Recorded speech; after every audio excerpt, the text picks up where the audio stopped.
சீற்றத்தை தடுத்து புவியினை காக்க தோற்றத்தை நீயும் எடுத்தாயோ. உயிரோட்டத்தை கடந்து ஒளியினில் நின்று அண்ட சராசரம் அளந்தாயோ. குருவே குருவே குருவே நீயே தயவே தயவே. மனித சமுதாயம் தண்ணீர் இருந்தாலும் அதை சரிவர நிர்வகித்துக் கொள்ள முடியாத நிர்வாகம் இருப்பதால் தான்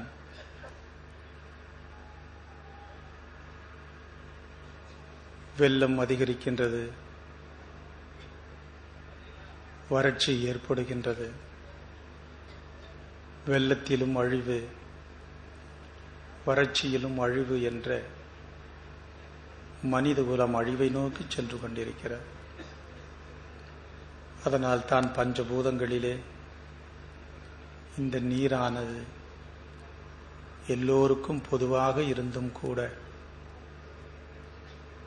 அதை அவரவர்களுடைய சுயநலத்தின் காரணமாக எல்லோருக்கும் எல்லாம் இருக்கக்கூடிய இந்த பஞ்சபூதங்களினுடைய இயக்கத்தை அவரவர்களுக்குள்ளாகவே வைத்துக்கொண்டு பொதுவாக நிர்வகிக்கக்கூடிய நிர்வாகம் இல்லாத காரணத்தினால் நாடு மட்டுமல்ல, இந்த வையகமே திசை மாறிக்கொண்டிருக்கின்றது. இந்த பாரதத்திலே நீர் பிரச்சனை இருக்கிறதா என்றால் ஒரு காலம் இல்லை, ஒரு காலம் வராது.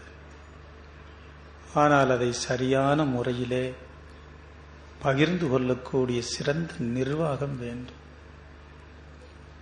அதனால் தான் நதிகள் தேசியமயமாக்கப்பட வேண்டும். இது ஒரு மாநிலம் அல்ல, மாநிலங்களெல்லாம் சேர்ந்த ஒரு அற்புதமான ஒரு கண்டம் இது. ஆகவேதான் இந்த துணை கண்டம் என்று அழைக்கப்படுகின்ற இந்த பாரதம் செழித்து விளங்க வேண்டும். நதிகள் தேசியமயமாகட்டும். அதே சமயத்தில் உணவுப் பொருட்கள், உலகத்திலே விளைகின்ற விளைபொருட்கள் எல்லோருக்கும் தேவையான அளவு இருந்தும் கூட ஒரு இடத்தில் விளைகின்ற விளைச்சல் அது எல்லா நாட்டிற்கும் செல்ல முடியாத காரணத்தினால் நாம் நாட்டிற்கு நாடு பல்வேறு விதமான தடைகளை விதித்துக் கொண்டு இந்த பூமியில் விளைகின்ற விளைபொருள் எல்லோருக்கும் என்று பகிர்ந்தளிக்கப்படுகின்ற நிர்வாகம் வருகிறதோ அன்றுதான் உலகத்திலே சமாதானம் கிடைக்கும். அதனால்தான் உலக சமாதானத்திற்கு வித்து விளைகின்ற விளைபொருட்கள் எல்லா நாட்டிற்கும் பொதுவாக நிர்வகிக்கின்ற ஒரு சிறந்த ஒரு நிர்வாகம் வேண்டும். அதே போல இப்பொழுது பூமியினுடைய வெப்பு அதிகரித்துக் கொண்டு வருவதை எல்லோரும் தொலைக்காட்சியின் மூலமாகவும் பத்திரிகை செய்தியின் மூலமாகவும் கண்டு கேட்டு வருகின்றோம். வெப்பநிலை அதிகரித்தால் என்ன ஆகும்?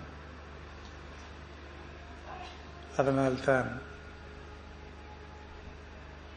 வீட்டில் அரிசி இருந்தால் என்ன, பருப்பு இருந்தால் என்ன, குழந்தைகளுக்கு சாப்பாடு கிடைத்தால் போதும். அதே போல்தான் மக்களும் இந்த பூமியினுடைய வெப்ப அதிகரித்தால் என்ன, குளிர்ச்சி வந்தால் என்ன. வெப்ப அதிகரித்திருந்தால் சற்று தாழ்த்தி கொள்ளலாம் என்ற நிலைதான் இருக்கிறது. இல்லை, இந்த பூமியின் வெப்பு அதிகரிக்கின்ற காலத்திலே நாம் இந்த நூற்றாண்டை கூட தாண்ட முடியாத ஒரு சூழல்கள் ஏற்படும். இது புதிதாக ஏற்பட்ட வெப்பு அல்ல என்று நமது ஆலயம் முதலிலே இந்த வேள்வி துவங்கியதோ, அந்த வேள்வி துவங்கிய 1990 ஆண்டுகளிலிருந்தே இந்த வெப்பு நிலை அதிகரிப்பால் வருகின்ற கேடுகளை எல்லாம் ஒவ்வொரு வேள்விகளிலும் எடுத்துரைத்தும் இப்பொழுதுதான் அதை குறித்த ஒரு ஆய்வுகள் எல்லாம் மேற்கொண்டு கடந்த 157 ஆண்டுகளில் இல்லாத ஒரு வெப்பு நிலை சென்ற ஆண்டு அதிகரித்திருக்கிறது.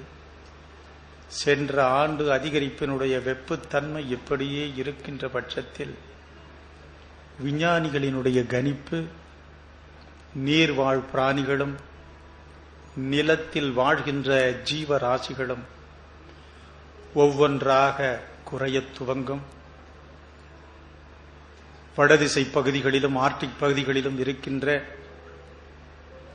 பனிக்கட்டிகளினுடைய உருகு திறன் அதிகரித்து நீர் மட்டம் மேலெழும். அப்பொழுது கடலோர பகுதிகளில் இருக்கின்ற மிக பெரும் நகரங்கள் எல்லாம் அதிலே மூழ்கக்கூடும். ஆகவே இவைகளுக்கெல்லாம் காரணம் நாம் பயன்படுத்துகின்ற அதிகமான எரிசக்திகளினால் ஏற்படுகின்ற விளைவுகள்தான் என்று இப்பொழுது துல்லியமாக கணக்கெடுக்கப்படுகிறது. இது மட்டுமல்ல, இந்த எரிசக்திகளுக்கு நாம் பயன்படுத்தப்படுகின்ற பொருட்களிலிருந்து வெளிப்படுகிற இந்த நச்சுத்தன்மை வாய்ந்த இந்த காற்றழுத்த மண்டலங்களிலே சேர்வதால் தான் இதை அதிகமாக முன்பெல்லாம் காடுகளிலே தாவரங்கள் விண்ணை முட்டுகின்ற மரங்கள் எல்லாம் இருந்தது. இந்த மனிதன் விடுகின்ற மிருகங்களிடமிருந்து வெளிப்படுகின்ற பல்வேறு நிலைகளில் இருந்து வெளிப்படுகின்ற இந்த வாயுக்களை எல்லாம் அது ஈர்த்து உயிர்காற்றாக அது வெளிவிட்டுக் கொண்டிருந்தது. நாம் இப்பொழுது வனங்களை எல்லாம் அழித்துக் கொண்டு வருகிறோம். வனங்களை அழிப்பதால் பல்வேறு விதமான கண்ணுக்கு புலனாகாத ஜீவராசிகள் இந்த நீரிலும் சரி, இந்த நிலத்திலும் சரி, மனிதகுலம் எப்படி இந்த நீரிலும் குளிரிலும் சமதளத்திலும் மலைப்பாங்கான இடங்களிலும் மலைகளிலும் மனிதகுலம் வாழ்கிறதோ அதே போல கண்ணுக்கு புலனாகாத ஆற்றல்களும், ஏனென்றால் மனிதன் தோன்றுவதற்கு முன்பும் சரி, இந்த பரு உடலை விட்டு நீங்கிய இந்த உயிரும் சரி, வாழ்ந்து கொண்டிருக்கின்ற இந்த உலகங்கள் பல்வேறு நிலைகளில் இருக்கிறது.